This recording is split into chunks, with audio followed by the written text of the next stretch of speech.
Hi there, welcome back to another video. So, a few days ago I received a request. Well, it's not really a request, it's more like a friend of mine asked me why I didn't make a painting of Aurora Borealis. It's like that he wants to know how I would do it. I'm actually quite surprised myself why I haven't yet tried to paint one, since, it is one of the most interesting scenes to paint and quite a lot of people have already done it. Besides, seeing this Aurora Borealis has been a dream of mine.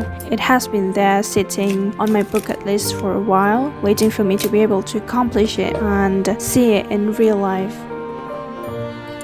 It's like I'm almost addicted to the idea of this jaw-dropping and breathtaking natural phenomenon.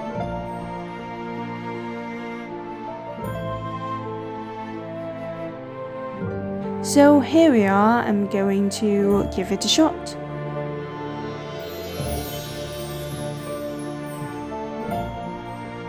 Oh, by the way, let me give you a warning, an early warning, that this is my first try and I don't use any reference photo. I might get lost in the middle of the process, so I hope you've braced yourself to witness the ups and downs as well as the mistakes I'm gonna be making. Honestly, although I do not use a reference photo, I've done my research enough to know that Aurora can come up with different styles. If you can say styles, no, let's say appearance. Just like the clouds, they can appear differently. So what I'm saying is, whatever you see later on in the final result, if you've never seen an aurora like that before, relax. It might exist in the future. Give it a chance. I promise you this is not gonna be the first and the last Aurora Borealis I'm going to paint, so prepare yourself, there will be a lot more to come. Perhaps not consecutively, but well, I'll do more sometime in the future. Alright, so I think I've talked too much already. I hope you enjoy the video.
Alright, now we're done. How was it? Please let me know in the comment section down below what you think about it. See you soon in the next video. Bye bye.